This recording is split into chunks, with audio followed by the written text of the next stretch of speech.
നോമ്പുകാലത്തിലെ 4-ാമത്തെ ഞായറാഴ്ചയും അങ്ങനെ ആഗതമായി.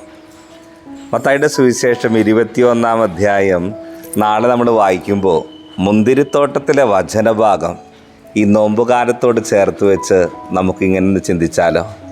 ഒരു മനുഷ്യൻ്റെ മുന്തിരിത്തോട്ടം, അതിൽ പണിയെടുക്കാൻ വന്ന ആളുകൾ പണിയെടുക്കുന്ന മാത്രമല്ല, പണിയെടുക്കുന്നതിൻ്റെ ഇടയിൽ അവരിങ്ങനെ ചിന്തിക്കുകയാണ്, ഞങ്ങളുടെ അധ്വാനത്തിൻ്റെ ഫലമല്ലാതെ ഈ ഉടമസ്ഥൻ്റെത് എങ്ങനെ സ്വന്തമാക്കാം. ഈ നോമ്പുകാലത്ത് നമ്മളിങ്ങനെ ചിന്തിക്കുന്നതല്ലതാ, ഞങ്ങളുടെ കുടുംബങ്ങളിൽ, ഞങ്ങളുടെ വ്യക്തി ജീവിതത്തിൽ അർഹിക്കാത്തതൊക്കെ ഉണ്ടോ? മറ്റുള്ളവൻ്റെ അധ്വാനത്തിൻ്റെ വിയർപ്പൊക്കെ ഞങ്ങൾ അനുഭവിക്കുന്നവരാണോ? അർഹതപ്പെടാത്തതൊന്നും ശാശ്വതമല്ല. മറ്റുള്ളവൻ്റെ വിയർപ്പ് നമ്മുടെ കുടുംബത്തിൽ ഗുണം ചെയ്യില്ല. ഈ നോമ്പുകാലം നമ്മൾ ഓർമ്മപ്പെടുത്തുകയാണ് ഈ മുന്തിരിത്തോട്ടത്തിലെ ആളുകളുടെ ജീവിതം.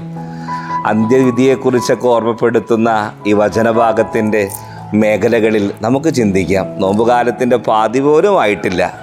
ഒന്ന് ഇരുന്ന് ചിന്തിക്കണം, അർഹിക്കാത്തത് ഞങ്ങളുടെ ജീവിതത്തിലുണ്ടോ? മറ്റുള്ളവൻ്റെ വിയർപ്പ് ഒരിക്കലും ഞങ്ങളുടെ ജീവിതത്തിൽ അത് ഗുണമായി നൽകില്ല. നഷ്ടപ്പെട്ടിട്ടില്ലെങ്കിൽ തിരികെ കൊടുക്കാൻ, ഇല്ലെങ്കിൽ ആവർത്തിക്കാതിരിക്കാൻ.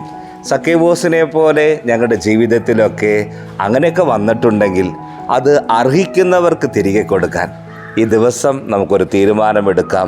ദൈവം നമുക്ക് അധ്വാനിക്കാൻ കൃപകൾ നൽകി, നമുക്കാവശ്യമുള്ളതൊക്കെ നൽകി, നമുക്കുള്ളതിൽ സംതൃപ്തി കണ്ടെത്താൻ, മറ്റുള്ളവൻ്റെ ജീവിതത്തിലെ സ്ഥാനമാനങ്ങളോ സമ്പത്തോ സൗഭാഗ്യങ്ങളോ നോക്കി ജീവിക്കാതെ നമുക്ക് ദൈവം നൽകിയതിൽ തൃപ്തിപ്പെടാൻ ഈ നോമ്പുകാലത്തിലെ ഈ ഞായറാഴ്ച നമ്മളെ ഒരുക്കട്ടെ. ദൈവം സമൃദ്ധമായി നമ്മുടെ അധ്വാനങ്ങളെ, പരിശ്രമങ്ങളെ അനുഗ്രഹിക്കട്ടെ.